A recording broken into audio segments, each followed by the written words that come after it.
Frontier has announced a lot of new exciting information about the upcoming fleet carriers that will be added into the game this December. Today we're going to talk about everything we know and all the things that we still need to get answers on.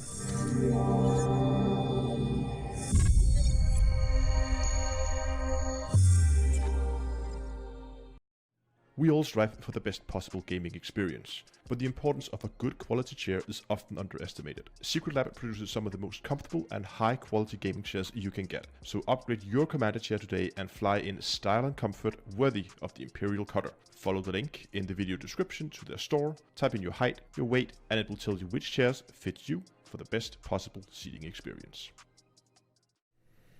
Hello ladies and gentlemen, and welcome back to Elite Dangerous with Down to Earth Astronomy. So let's dive right into it. We have some information on the fleet carriers and they are quite different than I expected. First of all, the major surprise for me was that the fleet carriers is going to be a personally owned thing. These are not going to be attached to a squadron as many of us first anticipated. That means that this is something you will be able to buy one and only one per commander. You'll be able to buy the ship regardless of whether you have Horizons or not, so as long as you have the base game, you're good to go.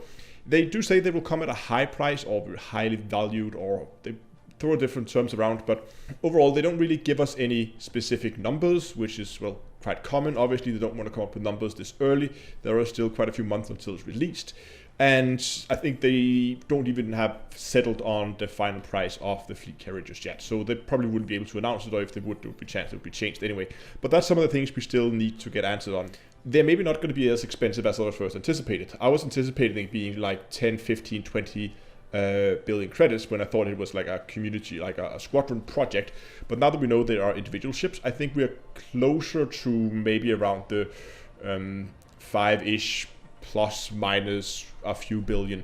That's kind of where I feel it will be, where it's not something where everybody's just going to go out and buy it. It's going to be something that you really have to work for in order to get your hands on.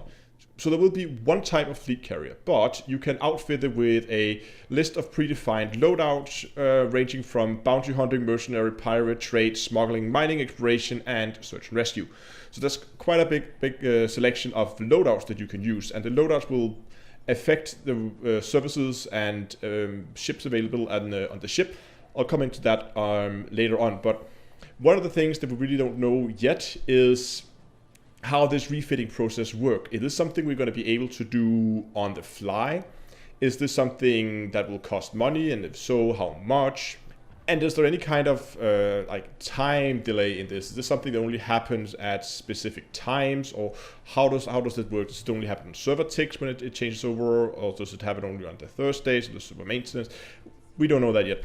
But at least there are different loadouts. I believe, as I understand it, they're going to be changeable after you buy the ship. I really hope it's not going to be that you choose the loadout when you buy it and that's the ship you get. And if you want another one, you will have to sell the ship and buy a new one with another loadout. Because that would very quickly be very expensive and you will lock yourself into one role with that commander. So I hope this is a loadout you can change on the go. Maybe you'll have to fly to a specific location first. But these loadouts, so how do they change the ship? Well, there are some core abilities that all ships, all fleet carriers will have. And that is 8 large landing pads.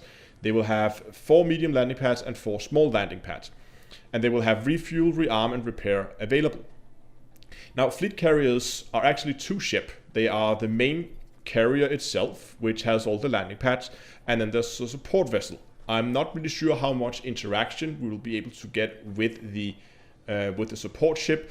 It seems like it's mostly there to kind of show the different types of fleet carriers, so you can identify what type of fleet carrier it is when you come up to it, based on what support ship it has with it. That's at least the way I understand it, but that again something that we are not 100% sure of at this time. But the different loadouts that we talked about before is then going to determine what kind of services, modules, and ship availability there will be on the ship.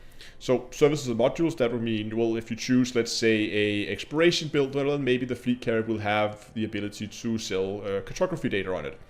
Or if you choose, I don't know, trade, I don't know, maybe that will have some kind of cargo hold where you can store things. Could be useful for miners as well to have like a remote platform where you could go and drop off your cargo.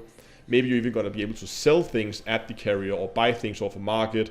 If that's what you want to use it for, I mean, that we don't know. It just says that what services and modules will be available.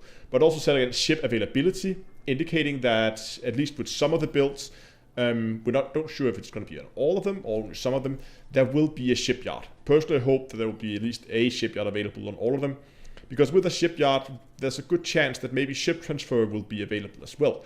And that would be hugely beneficial, and I think it's almost something that would have to be in all versions of it, because without ship transfer, well, you really have to fly your ships there manually one at a time. So you have to dock a ship, buy another one off the ship, like a sidewinder, fly out, get the next one, come back and forth. And that sidewinder is not going to be able to fly very far. So yeah, it's going to be a little more difficult. I hope ship transfer is going to be something that will be available on the ship.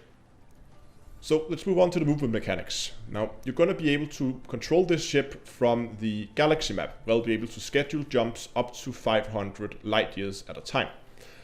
When the ship does the jump, it will consume some fuel that we don't really know what is exactly yet. And there's some of the things we still need answered. That is, how does this fuel obtained? It's not really important what kind of name it has, but how do you obtain it? Can you buy it off the market? Do NPCs drop it when you are out bounty hunting? Can you mine it? I mean, they would have to have a way for all types of fleet carriers, regardless of what activity you like. They would have to have a method of like getting this fuel somehow.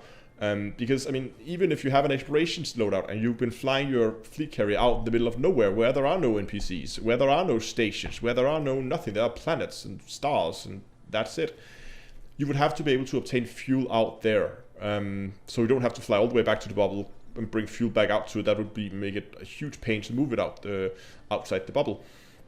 So I think that it's something we're going to be able to just get naturally from like the resources that are already in the game. It might be something along the lines of antimatter that you produce out of normal matter. So let's say you have a special module you fit on your main ship that is like a new antimatter thingy refinery. You put like anything into it. It could be surface materials, it could be mined materials, it could be, well, maybe even engineering components that you feed into this thing, and it will then like spot out fuel in the other end that you can use for the carrier. That would make it a fairly versatile thing where you can get the fuel anywhere. But again, you're going to be able to schedule the jumps, which I found really interesting, because does that mean that the jumps only happen at specific times? Do they only move when we have a server tick, like once a day? Do they only move on Thursdays, like we've seen before? Again, that's some of the things we don't know, how exactly those jumps and movement mechanics are going to work. Now, in the teaser trailers, of course, we have seen it jump. We've seen the animation of it using those capital FSD jumps, which indicate that this is something that's going to be happening in real time. But if that is the case, why do we then need a scheduling feature? I'm having a hard time seeing a situation where I want to schedule the jump of my personal fleet carrier. If you're in a big wing, or if it was attached to a squadron, it makes sense that you would say to people, hey, we're going to move it at that time. But if it's something I have, like my personal thing, why would I say, oh, I want to move this in 2 hours and not now? I don't know. It seems a little weird to me, and I'm afraid it has something to do with server ticks, that it only moves at specific times each day. But yeah, again, we'll have to wait and see when Frontier comes out with a little bit more information on that. You're not going to be able to pilot the ship itself from a cockpit. There is no cockpit in it, so this is purely a managing thing you will manage from the galaxy map. There'll be some other settings you can set of the ship, like other players can access your ship, and it also seems they're going to be invulnerable as far as I know. I'm not 100% sure, but it seems like they're going to be invulnerable, so you're not going to get them destroyed. But you can set some settings somewhere where they're going to tell you who can actually access your ship. If it's going to be just you, your squad members, maybe only people on your friends list. Maybe you can set it to everyone. Probably there'll probably be some like levels of security there, so you can choose who is going to have access to the ship or not. Very exciting news. Now remember to go down and hit the subscribe button if you want to keep yourself updated when new information comes out regarding fleet carriers or anything regarding Elite Dangerous in general. Stay tuned to the channel because I'll definitely do my very best to keep you guys updated. Thanks for watching, guys. I really hope you enjoyed the video. If you did, remember to give it a like, and until next time, I will see you guys in space.